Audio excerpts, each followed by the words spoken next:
Hi, this is Dr. Brian Skotko. Thank you for coming back to Brain Train. Hopefully you've been socializing more. You have been moving more with the person with Down syndrome who you love. And I know this is not easy, but you're going to keep on adding and adding and adding to it. And today we're going to talk about the third element, which is going to be activating the brain in our SMART actions. So socializing, moving more, activating the brain, reducing sugar, treating medical issues, and this webinar is talk about exercise for the brain. How do we keep those brain cells active? As always, let's go to the research first and see what the research has to say. The research shows very clearly that the brain needs mental exercise too. There was a study done of over 2,800 adults ages 65 and older from around the United States. Of course, they didn't have Down syndrome. They were typically developing adults, and none had Alzheimer's disease or any evidence of cognitive decline. They then had participants randomized. Some of them started to do these brain exercises, and some of them did not. And those of who were assigned to the brain exercises did 10 sessions. Each session took about 60 minutes, and they repeated the sessions after every 5 to 6 weeks. These were little brain exercises. The exercises included some tasks on memory, some reasoning, and some speed. Those in the intervention group, those who were randomly assigned to just do these 10 sessions of 60 minutes each, had an immediate improvement on their cognitive abilities in comparison to the control group who weren't assigned these. And then, when they followed them 10 years later, the difference still persisted. Just 10 sessions of cognitive boosters really had an impact in the neurotypical population. There was another research study kind of documenting the positive effects of brain exercises, and in this time we went to Italy. 100 adults ages 60 and older. Some of them received weekly cognitive training for 1 hour for 3 months. That's not a lot. The training focused on memory and attention, and those in the experimental group who got this versus those who didn't showed greater improvements by the end of the study in tests of memory and attention. Again, just for 1 hour for 3 months really showed a difference. And gains were really found in the short-term memory and executive function. Again, just little brain games that they were playing really showed it had a long-term positive effects. What about reading? We know that reading really does stimulate the brain, but I hear from a lot of parents saying, okay, Dr. Skotko, if we read, is there a difference between an audio book, an old-fashioned book, an illustrated book, or an animated book that's available nowadays? Well, there was a study that was recently done of 27 children around the age of 4 in the United States, looking at these various types of books. And they also did brain MRIs to see what part of their brains were actually lighting up as we were doing these different sort of readings. Group 1 just had an audio story, so they just heard the story being told. Group 2 saw an illustrated story, so an old-fashioned flip-the-page book with audio. And group 3 had an iPad with the same story but animated. So the characters were moving and there were audio. So think about it. You can see how all 3 of those groups were done. Then take a guess. Which group showed the most impact in terms of cognitive functioning and cognitive health? Which group? The answer is group number 2. So the illustrated story with the audio had the best brain connectivity on the MRIs. More things were lit up in terms of visual perception, imagery, and language. If you must use electronic devices, and if you must use iPad, we know that the animated stories takes the brain back into that TV mode. We talked about TV in the previous webinar. The brain goes into passive mode. You're not engaged. So we really know that the illustrated stories, the non-animated, force us to use our imagination to get involved. So if you are to use an iPad, I really do, after the study, recommend you gravitate to the most stripped down version of illustrated books. So homework assignment, number 1. I want you to read 5 minutes each day to your loved one with Down syndrome, no matter what their age. They get to pick the book, but together, I want you to read. I want it to be an illustrated story, right? So there are pictures playing to their visual strengths. It could be a magazine, it could be something in the newspaper, it could be a book that you're reading together, something that they're choosing, and also there's some audio. So you're reading it together, they're reading it, you're stimulating the brain, you're really engaged in that conversation. The next thing I want to talk about is toys. The modern American family, if you're to go to their house, there are toys all over the place. And I oftentimes hear from families, my kids say they're so bored. And how could they be so bored? There's so many toys that they have. They kind of have paralysis because there's so many things they don't know what to play with. So there's this concept called toy rotation. Kids can get so overwhelmed with the amount of toys that they have received that what I am recommending you do is you take all of those toys and you lock them in a closet. Yep, that's what I'm saying. You take all the toys and you put them in a closet. And I don't recommend clear bins because we want them out of sight and out of mind. Then what I recommend is every Saturday, you as a parent get to choose 2 toys that you put out and your child gets to play with them throughout the week. And what will happen is at first they'll be like, well, I want this, I want that, I want this game, I want this game. But you say, these are the only toys we have this week. And it will force them to play with those toys, be imaginative with those toys, be creative with those toys to fill their time. Remember, they have less than 1 hour of screen time. So if they want to have fun, they got to really play with these toys. It keeps toys fresh.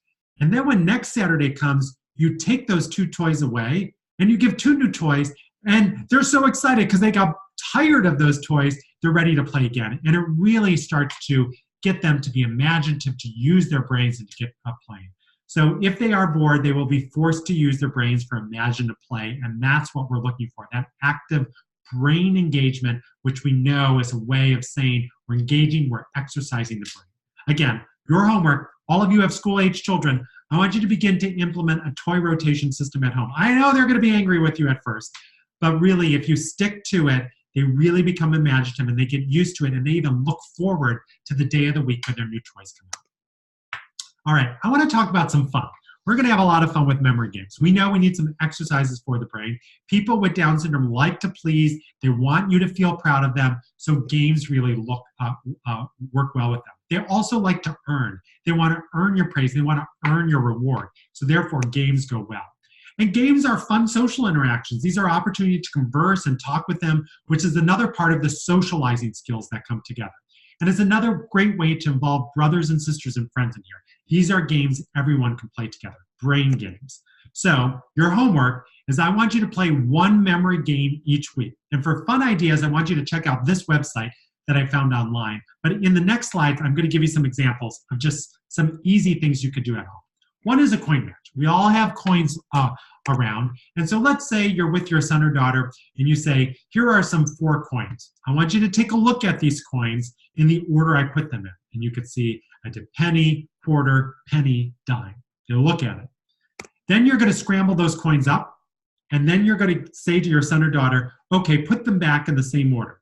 And if they go penny, quarter, penny, dime, they got it. They did it. They were able to put it in order. All right? So this could be hard. You might want to start with 3, then move up to 4. But for those of you who are challengers, there are so many ways you make this simple game even more cognitively challenging. You could use more coins. Can they remember this order of 6 coins? Go to 7 coins. Or you could become even more challenging, where it's not the type of coin, but it's whether it's heads or tails. So this is tail, tail, head, head, tail.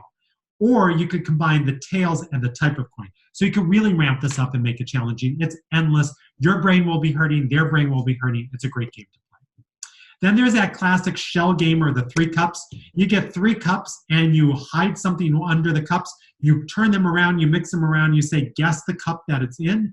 And if they were following you, they will correctly choose the cup. And you could see here, I just hid one of my thumb drives underneath there. You got cups. You got things around your house. It's very easy to play.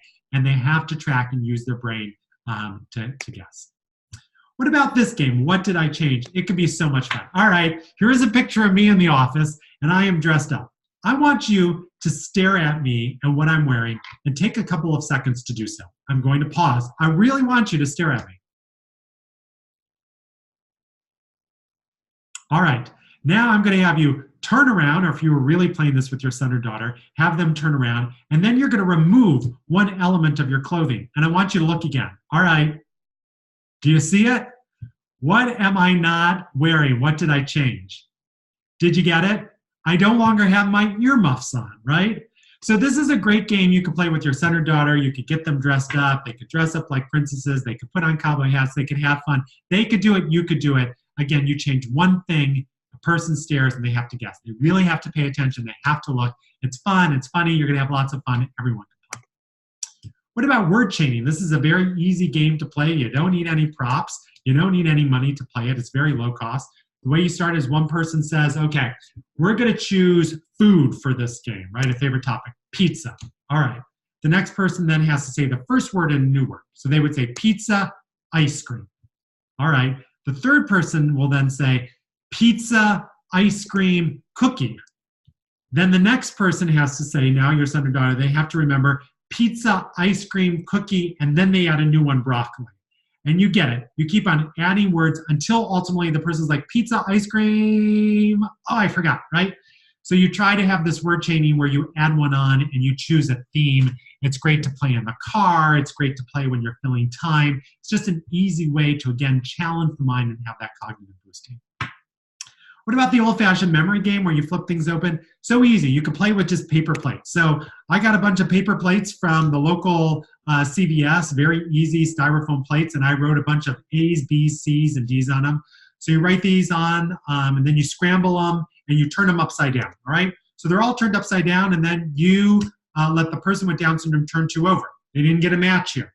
Then it's your turn. You didn't get a match, right? And you keep on going until they remember, aha, there is the C and the C, and then they get the match, right? And the person who collects the most number of plates by making matches and remembering where they are is the one who wins the game, right? You could have so much fun with this low-cost game. You could use letters, you could use numbers, you could use shapes, you could use animals, you could go through magazines and cuts out, here's 2 dogs, here's 2 cats. You could do Disney characters from the same movie. You could do rhyming words. You could do images. You could have a lot of fun. The person with Down syndrome could help create this, and then you simply play the game, and it's just styrofoam cups, and they had fun playing it, but you're taxing the brain. Where do they remember these games? Of course, you could also go to Amazon.com. There's a lot of these other games. Simon, many of you played when you were younger. It's still out there. Here are the matching games. If you don't want to make them yourself, you could buy them, and it's the same concept of trying to match and doing these classic matching games. I love these. They really challenge the mind. They're a lot of fun. There are a lot of social activities, and it'll be great. Then we have this one in terms of what is missing. So here's a bunch of items on my desk. I want you to stare at these items for 10 seconds. Go ahead, do it.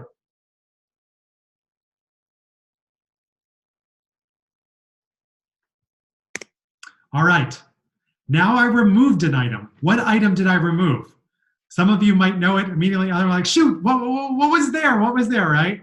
And the answer is my keys. I had removed my keys. So this is so easy. You gather a couple of things around your house, you put them on a table, have the person with Down syndrome stare at them, then you have them turn their backs, you remove one thing, they turn around, and they have to name it. They have to have a visual thought and cognitive holding what they thought, and then they should challenge you as a parent. So it's a great way of going back and forth. It gets harder and harder the more objects you add. So you might just start with 3 objects, then add 4, then add 5. Very easy to play, and you could do it almost anywhere you want. All right, activating the brain. We're talking about flexing the neuron muscles in your brain. Your homework, again, reading 5 minutes every day. Find a time when you consistently do it. Keep track. Don't just say, yeah, I'm going to do it. Keep track on a calendar, 5 minutes every day. We know how important that is. And again, illustratable. If you have younger kids, really do start that toy rotation. Try it. It's going to be tough, but it's really going to encourage imaginative play.